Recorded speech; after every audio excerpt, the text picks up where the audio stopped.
A very good morning, uh, good afternoon, and good evening to everyone. We are delighted to welcome so many registrants to this online event, to the Inside Series lecture that is organized by the UN Dag Hammarskjöld Library, the headquarters library of the United Nations. I wanted to start this event, but by sharing that in 2019, it was that the United Nations General Assembly declared 28 September to be the International Day for Universal Access to Information. This was done to remind us that access to information is not merely a privilege, but a fundamental human right, an essential pillar of democracy necessary to safeguard the rule of law, as well as a catalyst for sustainable development. This right is an integral part of the right to freedom of expression and of the 2030 Agenda for Sustainable Development, which recognizes the right to information as a prerequisite and key driver for accelerating its implementation. In our online event today, we will explore how libraries facilitate and advocate for permanent access to information in light of the advancement of digital technologies and artificial intelligence. We want to highlight the transformative power of digital libraries and online open repositories, which expand equitable access to knowledge. Such digital platforms revolutionize the way we preserve, share, publish, and access knowledge. They break down physical barriers, transcending borders and time zones, and bring the world's information to our fingertips. Digital libraries and online repositories democratize knowledge. They provide access to a never-expanding universe of information, from ancient manuscripts to the latest scientific research results, from literature to historical and parliamentary documentation. Through digitization, much like the massive efforts of the Internet Archive and similar efforts of the UN Dag Hammarskjöld Library, we strive to ensure that precious artifacts, books, documents, and oral traditions are not lost to time, but are instead preserved and made accessible for future generations. And yet, there are many new challenges in the digital realm that need to be overcome. However, before we give the floor to our much anticipated keynote of the day, please allow us to take about 8 minutes to present the second annual UN Accelerator Award for Libraries. Every year, the Global Steering Committee for UN Secretariat Libraries, a UN General Assembly mandated body, honors a UN librarian across the globe who has significantly accelerated access to United Nations information, or spearheaded a new service for the public, or has otherwise expanded the knowledge management practices of the organization. So today, in this context of the award, we want to draw attention to the Economic Commission for Latin America and the Caribbean, ECLAC, which launched its digital repository in May 2014, making all their publications freely available to the public in an open access model. This solved the long-standing challenge of having ECLAC publications spread inconsistently across institutional websites. The ECLAC repository started small with around 10,000 downloads per month. Today, in September 2023, thanks to deeper integration into ECLAC's websites and an active promotional strategy, the repository reaches approximately 1.2 million downloads per month and contains over 45,000 digital objects, including multimedia. This repository has become a vital part of ECLAC's digital presence and the single authoritative source for all ECLAC publications. It exemplifies how UN libraries can make a real difference by providing universal access to information. And this year's award will be presented to the driving force behind this repository.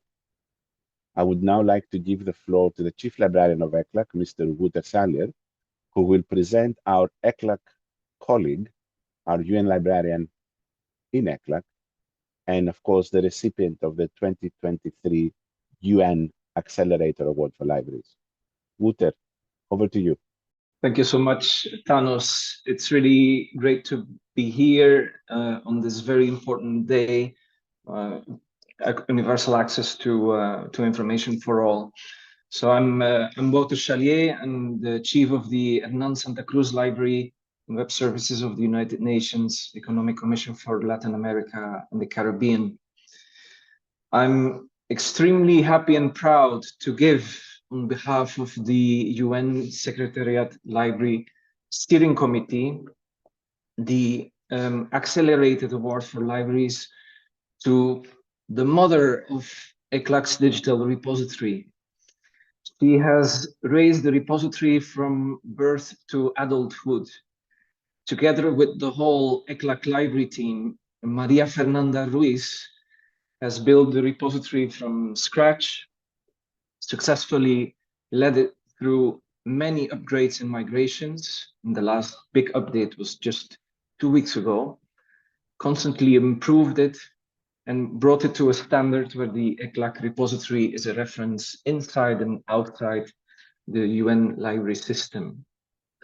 The ECLAC digital repository has not only been a vital instrument for the promotion and dissemination of ECLAC publications, it had also been both a source and product of fruitful collaboration internally with the substantive divisions at ECLAC, the web unit, the statistics division, the publications division, the information technology unit, the public information unit, the office of the executive secretary, the program management division, and externally, the UN Library and Archives in Geneva, with whom we integrated our repository in the unified UN Library Catalog, the Dag Hammarskjöld Library in New York, the libraries of the UN regional commissions, and the many intergovernmental, governmental, academic, and thematic portals who harvest from our repository. I would like to thank all these colleagues. The ECLAC repository would never have been what it is without your support and collaboration in all those years. This is not just a project of ECLAC Library. This is a project of ECLAC, a product of ECLAC, a service of ECLAC to the region and to the world. But let's go back to the person where the repository, the ECLAC repository started. Maria Fernanda Ruiz, together with the whole library team, you have made a difference together with the whole team, providing a service, building a service from scratch that is now at the heart of the outreach, dissemination, and preservation of ECLAC's intellectual assets. You and the whole team of the Hernan Santa Cruz Library should be very proud of what you've achieved, and so very much deserve this award. Congratulations, and yeah, let's continue working in improving this this repository. This is really great. First, I want to say thanks to Wouter, my dear colleagues at ECLAC Library and UN Library staff for this award. It is a real honor for me. I don't have library studies because I am system engineer, but life guided and introduced me to this wonderful world in December 2008, when I started to collaborate and work with applications and software for libraries. So after 15 years, I think I'd be considered as a librarian. In October 2012, I started working at ECLAC, and I was in charge of the Digital Repository project. That was the beginning of this incredible trip leading the ECLAC Digital Repository, which wouldn't have been possible to achieve without the support, collaboration, and teamwork of the key ECLAC staff. Personally, I have considered and joked about the repository as my first child because it came even before my real ones. Digital repositories open the door to disseminate the information in a democratic way. allowing accessibility and usability of the information by anyone, anywhere, at any time, and through any device. In May 2024, we will celebrate the 10 years of the ECLAC Digital Repository, which provides a single point of free access to more than 46,000 digital assets, including text, images, videos, and audios. From the first publication of ECLAC in 1948 to the most recent. All documents are available in full text. Also, it has successfully integrated with other fundamental pillars of ECLAC applications and platforms like ECLAC website and Cepalestat, among others. Last August, we launched our fourth version. It has involved a lot of difficulties and challenges because it includes new technologies and architecture, but we always have kept the focus in our goal, which is access to information. Universal access to information is definitely an important and relevant issue. It's crucial for anyone to have equal opportunities to access and share information. It empowers individuals and organizations to promote knowledge sharing on a global scale. Access to information has been recognized as a key element of sustainable development since its adoption in 1992, and later was incorporated as a Sustainable Development Goal, number 16. Again, I appreciate this award and kindly invite you to visit and get the most of our new digital repository, promoting it as a significant tool to facilitate universal access to information. Thank you. Congratulations, Maria Fernanda. It's amazing. Over to you again, Thanos. Thank you so much for this. Thank you. I was really holding my breath not to mention your name, Maria Fernanda, but now I can say thank you very much for everything that you have done to promote the repositories. But now, without further ado, I would like us to please move to the main body of this event today. I'm truly delighted. I'm honored to invite a legendary figure for digital libraries today to give us the keynote lecture on the day of the Universal Access to Information 2023. And of course, this is none other than Mr. Brewster Kahle. Brewster is a passionate advocate for public internet access and a successful entrepreneur. He has spent his career intent on a singular focus, providing universal access to all knowledge. He's the founder and digital librarian of the Internet Archive, one of the largest libraries in the world. Soon after graduating from the Massachusetts Institute of Technology, where he studied artificial intelligence, Brewster Kahle helped found the company Thinking Machines, a parallel supercomputer maker. In 1989, Brewster created the Internet's first publishing system called Wide Area Information Server, later selling it to the company AOL, American Online. In 1996, Brewster Kahle co-founded Alexa Internet, which helps catalog the web, selling it to Amazon.com in 1999. The Internet Archive, which he founded in 1996, now preserves 99 plus petabytes of data. The books, web pages, music, television, and software of our cultural heritage, of our collective cultural heritage, working with more than 400 library and university partners to create a digital library accessible to all. Brewster Kahle, the floor is yours. Thanos, thank you very much for that warm welcome. And Maria, congratulations. This is a great honor. I'm going to dive right in to try to give a talk that will cause conversation. So please, in the chat, please be asking questions. I will address those afterwards if people haven't already addressed them among you, because obviously you're the brains are really in the audience and not in front of them. I would like to say thank you very much for inviting me to give this keynote talk for this important day. I think it's ever more important now that we have disinformation. We have democracies coming under attack, often information attacks. AI, which who knows quite what that's going to behold. And there's good reasons to be worried, but also excited about where we can go with these technologies. So it is a time for those of us in the information world to spread our wings, spread our influence, spread our ideas, and spread good access to information.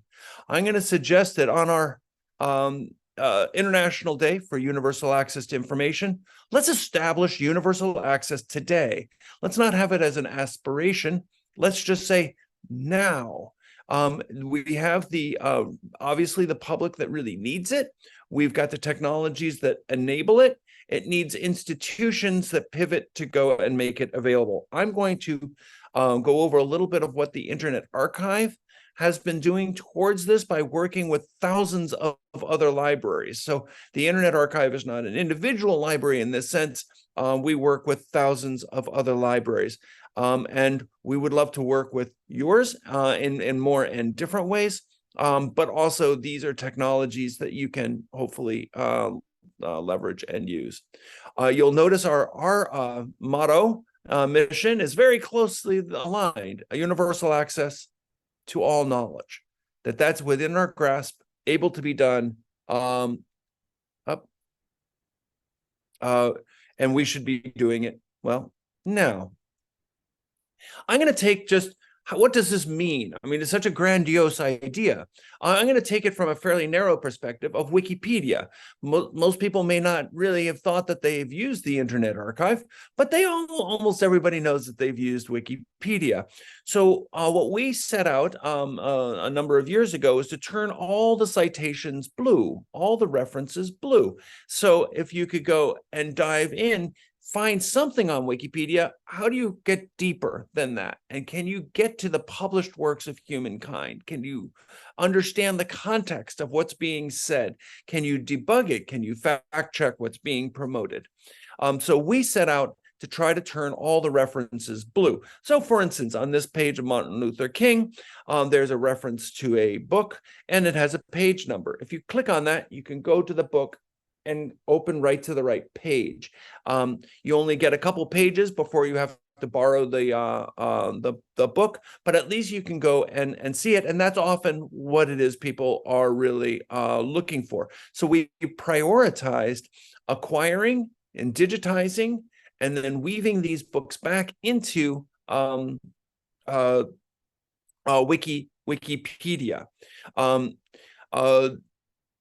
The progress we've made so far is we've made more than 1 million links to 250,000 books on archive.org across 50 Wikipedia language editions.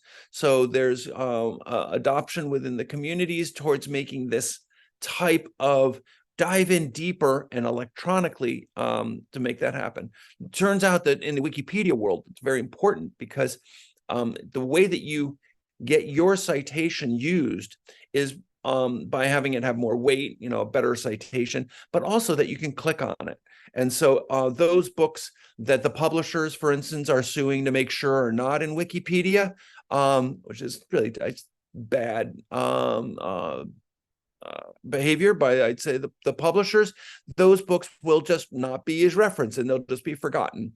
So the area of getting some level of access and then you have to borrow it seems like a fair approach.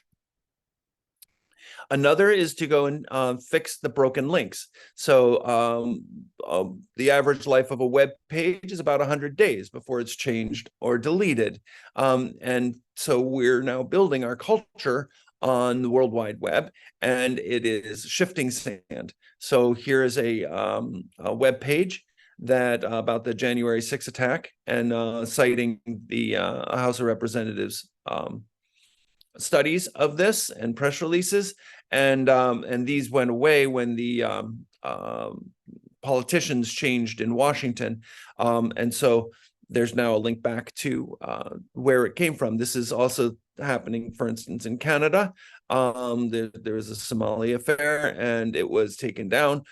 So using the Wayback Machine to be able to go and make Wikipedia links permanent is just so important towards not having new ideas erase the old ideas. Having them go and be presented against them, that's fine, but the idea of erasing past things does not make sense. The Internet Archive, working with the communities of Wikipedia, fixed more than 17 million broken links across 227 Wikipedia languages. So that project is really doing very well. But these are sort of just one use of what you could use all of this information for. The Wikipedia people are just thrilled to use this information to further themselves now that we're all digital learners out there. I'm just going to go through some basic stats and then just sort of giving you an idea that, yes, you can actually scale to huge amounts, even as a small group. So we have software titles. We have 890,000 of them. Many of them are available through emulation, so you can still see them. Moving images, 6 million. People are uploading these things all the time. We have 14 million audio recordings. These are sometimes really informal recordings of lectures and the like. Sometimes they're concerts and the like. And making a library that is able to be uploaded to, I would say, is extremely important. That basically people have things they want to share, they just don't have a mechanism of doing it. And when they share on some of the commercial platforms, they go away or bias them or put them behind paywalls or advertisements, or just the companies go under. We have 2.4 million television news programs that are available on the Internet Archive. We have many more that we're trying to get more available, and I'll go into that in a little bit. 7 million ebooks, digitizing about 1 million books a year. It takes about an hour, all told, to be able to do to digitize a book and make it available, and of course, quite a bit more for all the digital technologies. And we have 735 billion web pages because we crawl about 1 billion URLs every day to make those the Wayback Machine be as robust and grow as the internet is allowing. Okay, so those are some big numbers, but what does it mean to have 99 petabytes? I love this because it's just so many numbers and so many zeros. It's a little hard to kind of remember.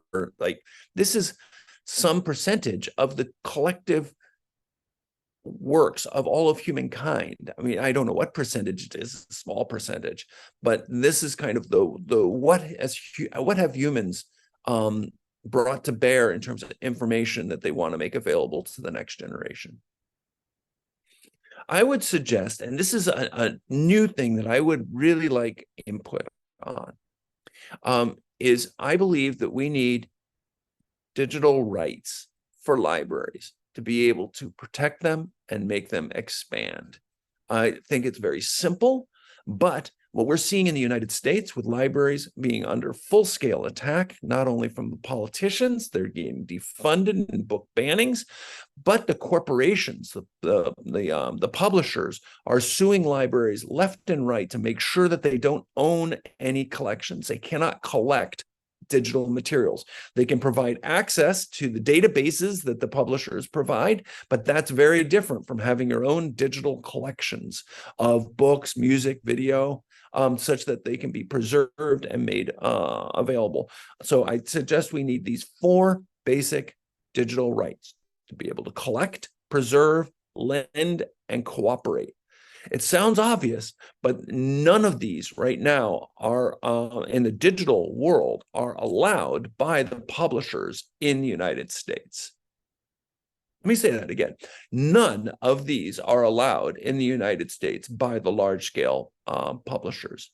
So what does it mean to collect digital materials? We need to be able to grab and hold them and be expected to and be funded to go and make these things and put into our collections digital materials that are streaming or available only through these licensing models that are going on. As long as we do it legally, we should then be able to hold on to these in our library collections. We should preserve these materials, including reformatting them and making them still available to people as time goes on. It's so obvious when you're dealing with floppy drives, but in the United States, all of this is either under threat or many people say are not allowed. So libraries are not allowed to preserve digital materials.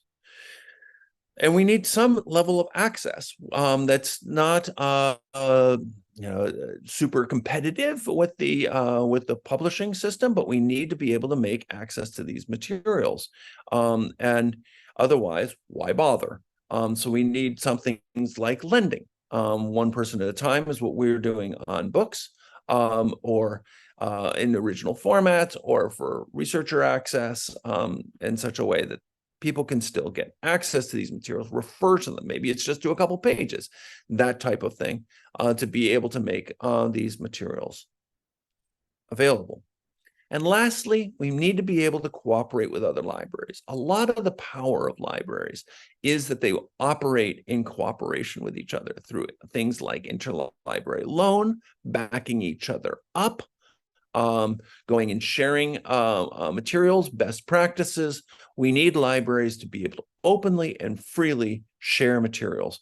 There's the Marrakesh Treaty to be able to make it so that libraries could share digitized and digital books with each other to be able to serve the blind and dyslexic is a good model.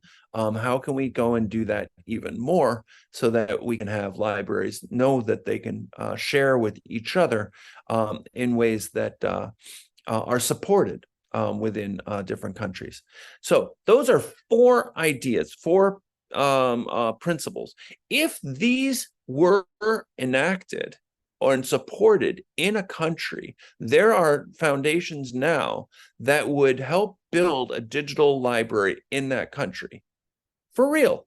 So if there are, if you are in a country that you think supports these 4 principles, please let me know, and we can then start building a digital library within that country to be able to support an universal education within that country, and try to get rid of disinformation, try to preserve the cultural heritage of that country, and make it as available as we can.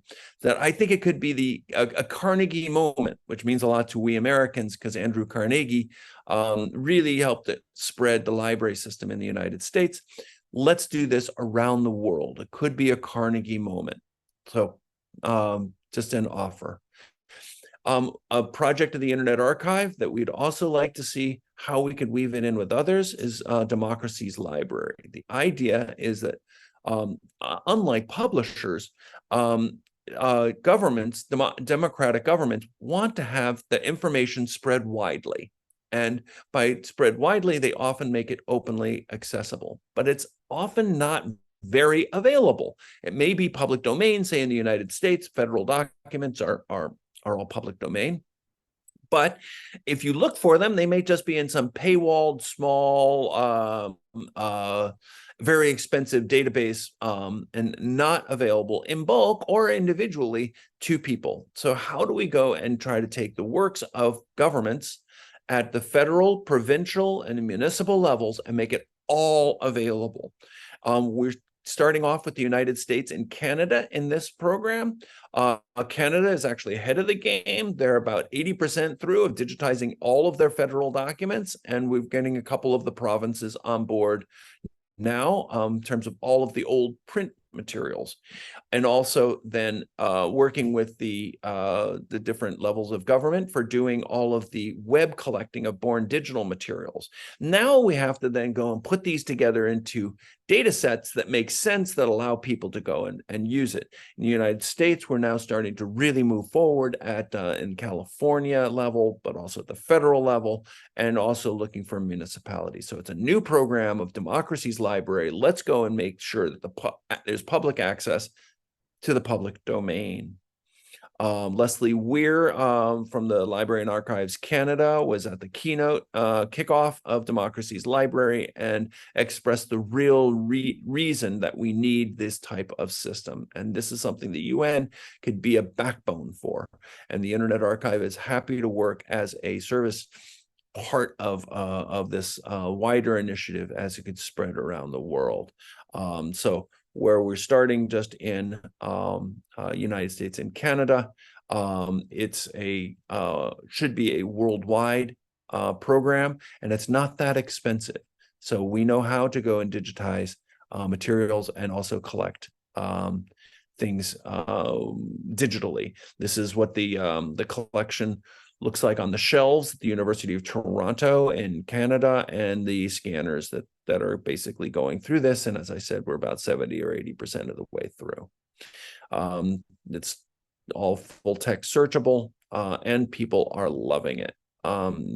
People are interested in things like what's happening with the rivers. A lot of these sorts of reports are in these government records.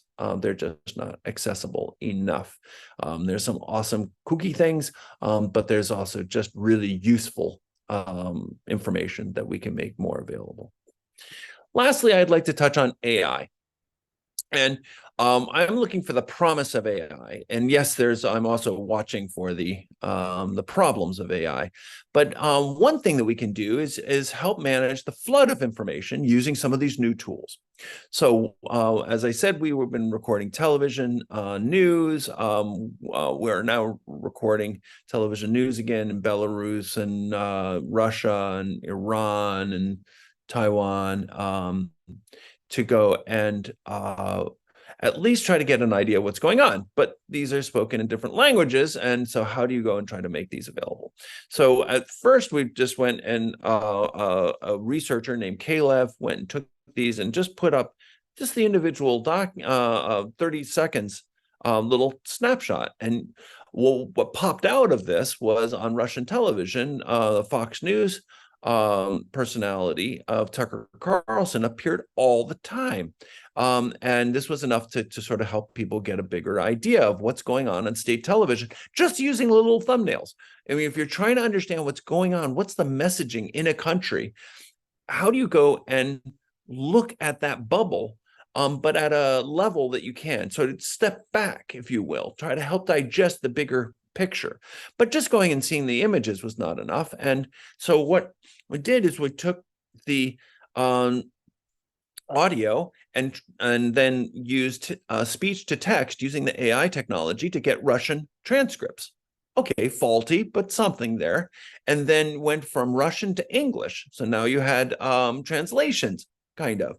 And then using AI summarization to go and find what were the top messages on Russian television yesterday. And this type of macroscope, humans got a long way with a microscope to find out what was going on. What can we do with a macroscope? So this is just one of the AI projects that we're seeing quite positive results from, to using these new tools to help people understand what's going on. We hope to go and help with smaller languages. The Balinese are the first to go and say yes to digitizing everything in their language. And then we put it up, but now we're having people key it. And hopefully we can use machine learning to help do optical character recognition on all of the rest of the Balinese writings, because everything ever written in Balinese is now available online, which is great. And if you have any other countries that want to go and digitize everything in their language, please let me know. We can get sponsorship for doing that. So education, disinformation, getting informed elections, AI, these are all reasons for a robust digital library. And the idea of universal access to information as a human right is absolutely insightful, important, and we need to build it now. So with that, I would like to turn to conversation and questions. Thank you very much, Brewster. It is really great to hear of the work that the Internet Archive is doing in bringing knowledge online through this massive digitization efforts you have done, and also through these suggestions that are out for discussion at the moment. I took notes of the digital library rights ideas, and I think the digital library rights is quite an interesting idea to delve into. I'm delighted you referred to the Marrakesh Treaty, and also note that you invited the participants for collaboration and with the hope of creating many digital libraries and connecting knowledge across the globe.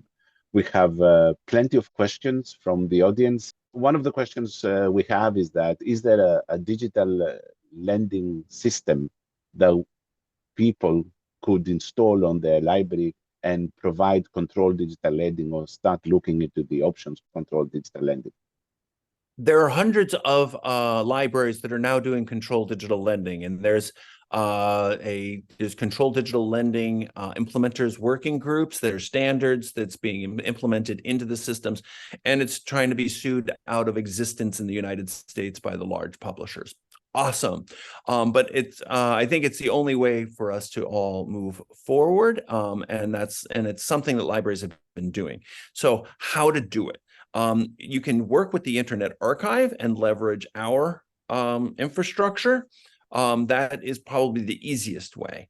Join the Open Libraries program and then add books or other documents into this, and then we will serve it to people.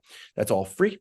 In terms of using your own systems, people are doing all sorts of things, everything from going and putting it on private drop boxes and the like, which is not the most DRM, but it is limited, and depending on who you give it access to. But people are trying to make things work at that kind of scale.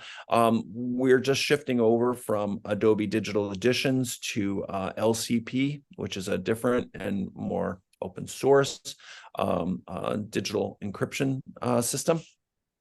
But it is clunky. It's not, but okay, it's clunky, but it's all completely doable. So if we just take an ebook is about a megabyte, and a million megabytes is a terabyte.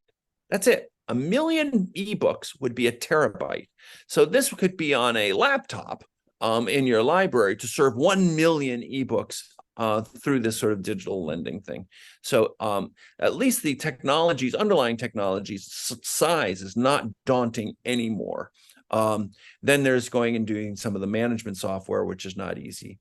So openlibrary.org is the archives sort of front door to books, but archive.org is our actual books. There's a question of how many books can be borrowed and not downloaded. That there are about 3 or 4 million at this point on the Internet Archive website.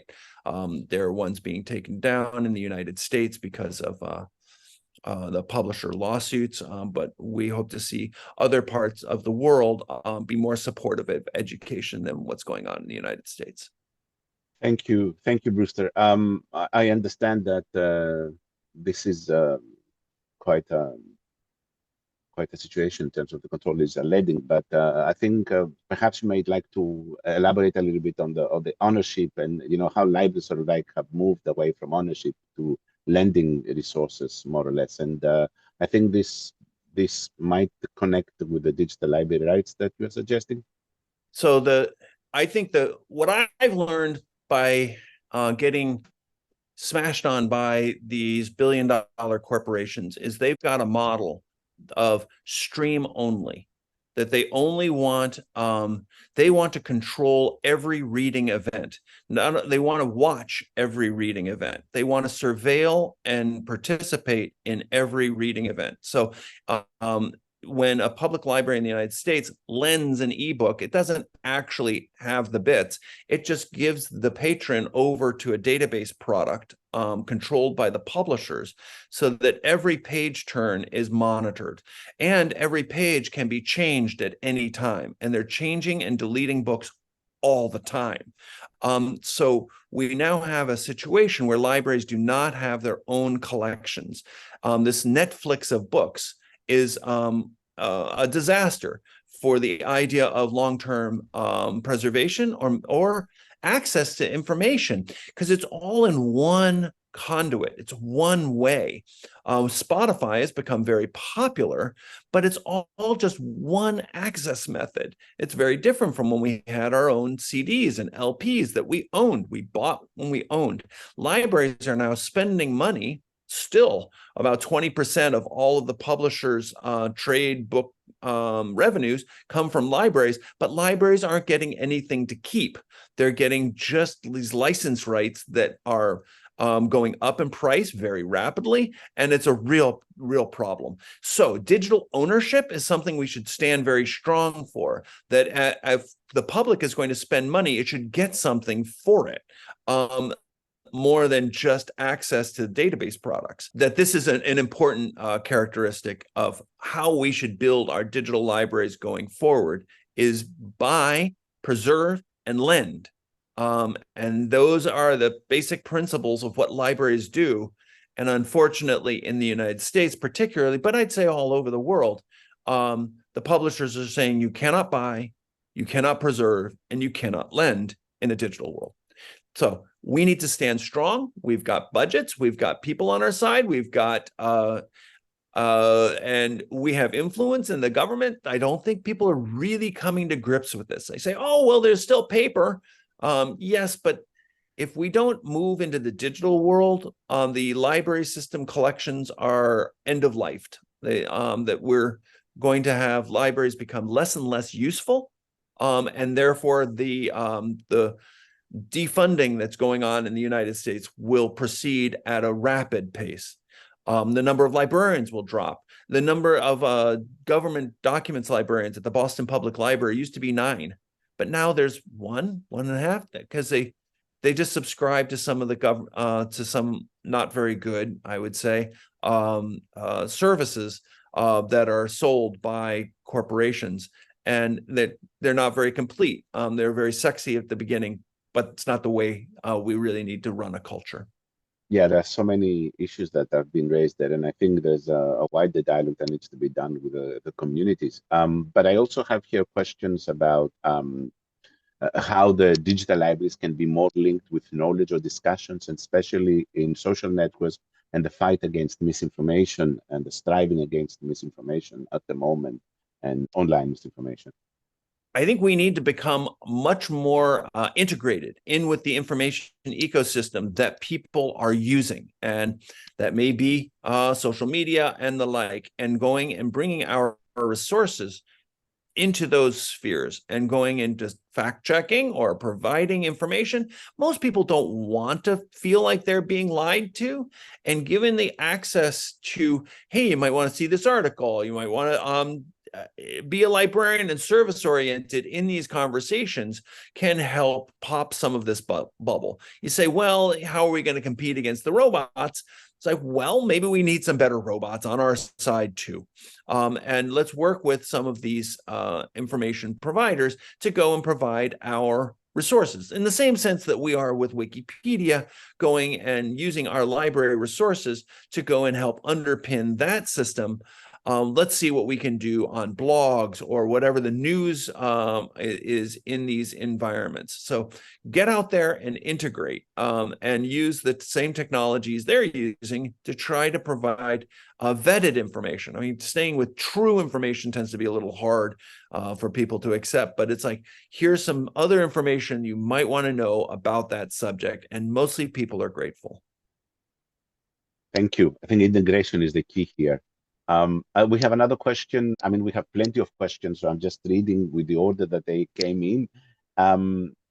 We have a question about against the background of large amount of data.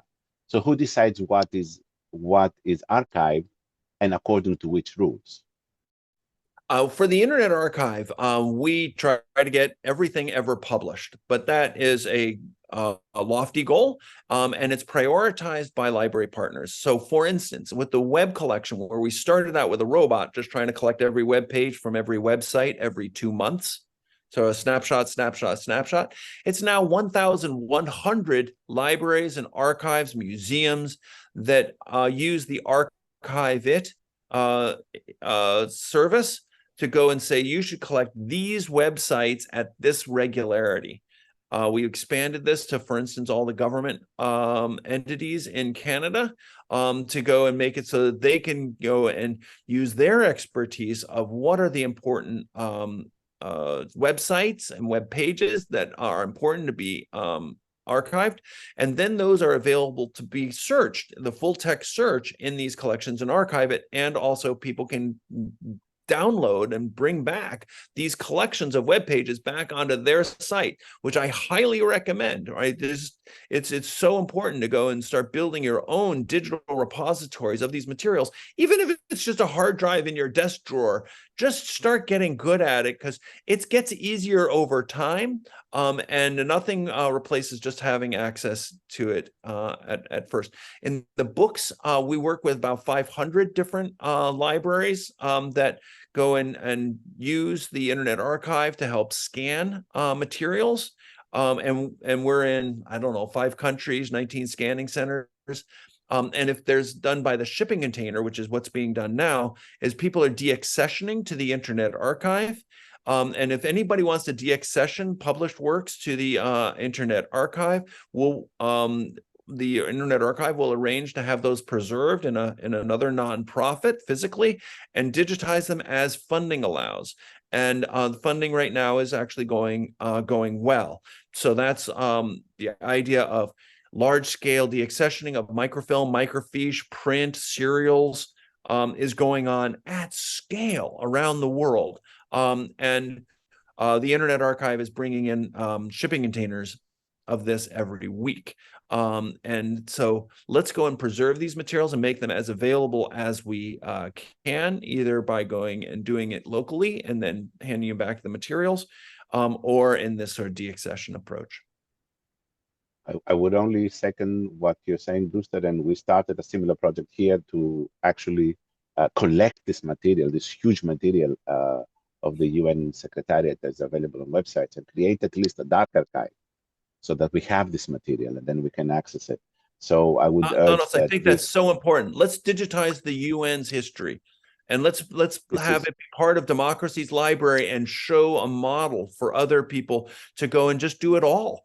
It just turns out to not be that expensive to do, and we're able to help. And also there are funders that, if there are people that will commit to going and digitizing large swaths so that the scanners stay up and running for a couple of years, because it takes a long time to get it installed and get everybody trained, that we can go and get enormous amounts of materials up and publicly available.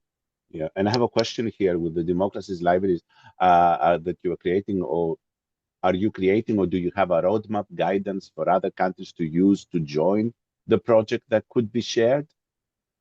I'd say the Democracy's library is new, so it's and what we're doing there is collecting the microfilm, microfiche, and print from libraries that don't want it anymore because people aren't getting access to it, and we're digitizing that at scale, or we're working with some of the key universities or the government agencies that hold those materials. We set up a scanner inside. It costs about $100,000 a year in the United States or Canada to employ a person with the machinery and all of to be able to go and start doing this.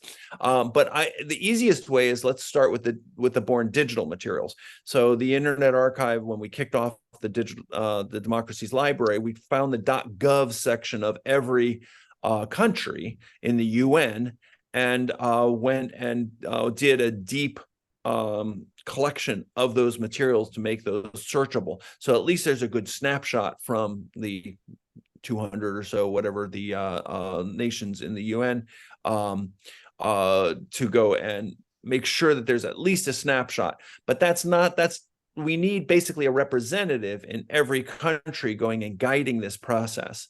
And we would be happy to work with people in this way. Wonderful. A little bit more technical question, but I think quite an important one.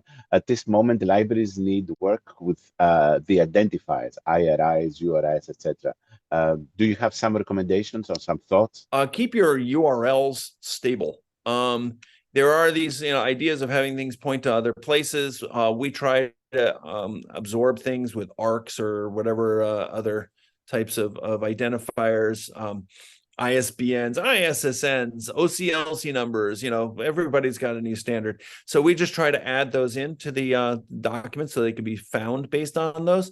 But in general, keep your documents stable if you possibly can. We, for the 26 years, we've actually not changed our URLs on our content repository. We've changed the content repository, but we've kept the URLs stable.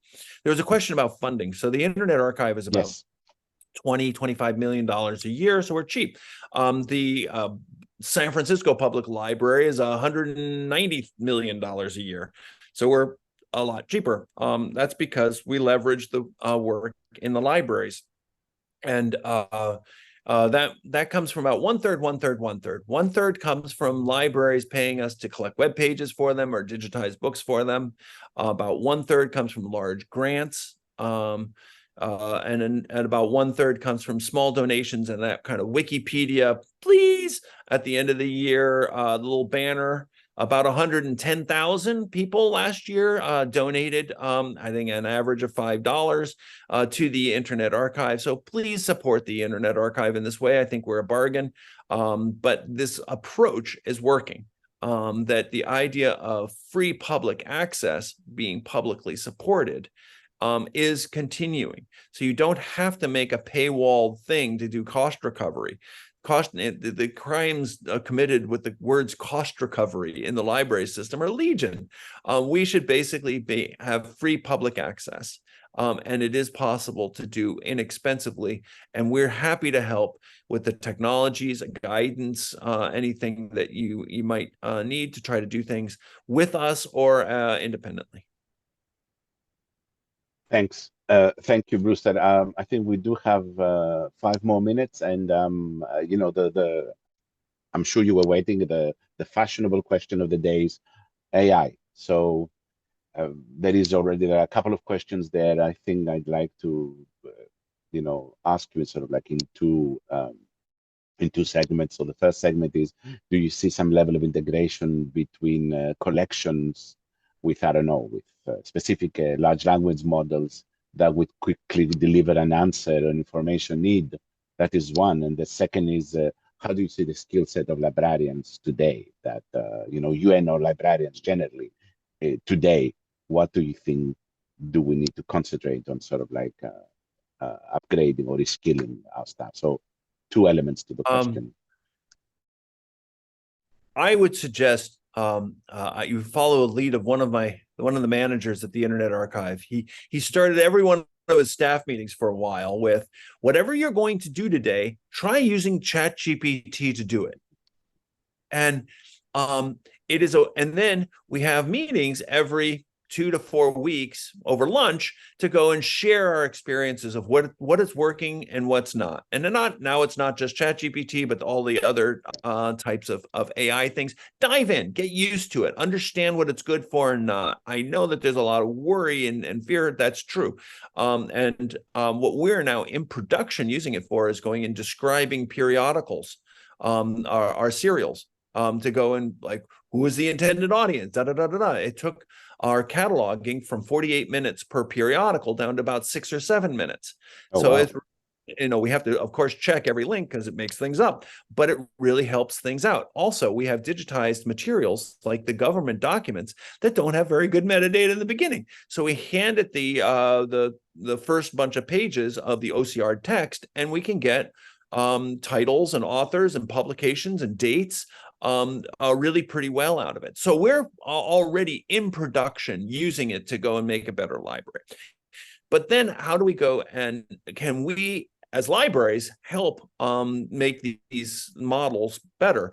And we know that a lot of the big models have gone and used the Internet Archive's collections by just gathering them up. They've asked for access to a lot of the things that are not publicly downloadable, and we don't quite know how to deal with that because of the commercial aspects and the like.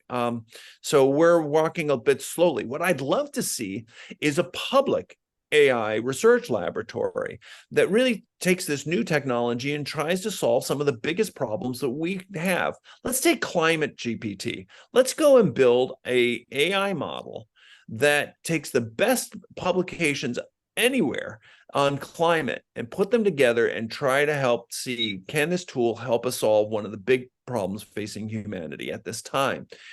This would be, I think, a very different approach than going in, a lot of the griping that's going on about, what's happening with graphic designers or the like. It's like, let's use these tools to go and do something big, audacious, and neat and interesting and potentially important.